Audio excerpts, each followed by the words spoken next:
منتخب المغرب يستخدم تقنية فريدة من نوعها لجمع التبرعات، لن تصدق قيمة المبلغ القياسي. لا تزال تداعيات الزلزال الذي ضرب المغرب ليلة 9 سبتمبر تتفاقم، ففي كل يوم يتزايد عدد القتلى والمصابين، وفي كل يوم نكتشف حالة إنسانية مؤلمة، بل إن دموع الملايين تنهمر برؤيتها بشكل لا إرادي.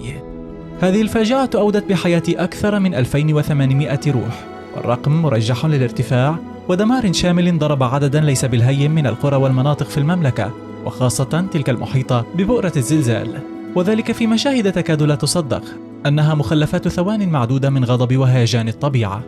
لكن تضامن الشعب المغربي العظيم خفف بعض الشيء من وطئ هذه الكارثة، فالصغير قبل الكبير استجاب لنداءات التبرعات، وفي كافة المدن جمعت الإعانة الغذائية مع الألبسة والأغطية وغيرها من المواد بكم هائل ملأ وابل من الشاحنات التي توجهت نحو المناطق المتضررة في مواكب خارقة للعادة. نجوم كبار مع مشاهير مواقع التواصل الاجتماعي قدموا بدورهم الدعم اللازم، ومنهم من توجه لتلك الميادين لتقديم المساعدة على أرض الواقع، حتى إن العالم اندهش ولم يصدق هذا التضامن والتماسك الخيالي الذي أظهره أبناء المملكة في كافة ربوعها. قنوات وصحف عالمية تحدثت عن ذلك منبهرة بهذه الروح والقيم العالية جدا، غير أن الأمور لن تقف أبدا عند هذا الحد، بل إن المزيد من المبادرات الإنسانية المميزة تطرح من مختلف المكونات والمؤسسات. ورياضيا، نحن على موعد مع تقنية مبتكرة ومبهرة من المنتخب المغربي لجمع التبرعات، فكيف ذلك؟ وما هي الطريقة الذكية جدا التي نتحدث عنها؟ وما المبلغ الضخم المستهدف من هذه المبادرة؟ يواجه المنتخب المغربي اليوم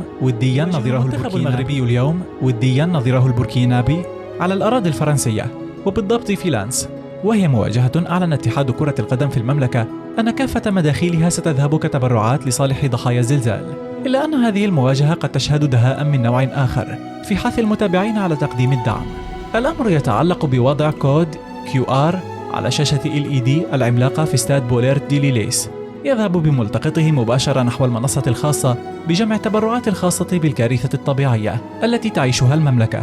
وسيتمكن المتابعون حسب صفحة السوكر 212 الموثوقة من مراقبة تقدم مبلغ الأموال الذي تم جمعه لحظة بلحظة، وهو ما يشكل نوعا من الإثارة حول إمكانية بلوغ الهدف الذي تم وضعه، والمتمثل في رقم ما بين 1,000,000 و2,000,000 يورو.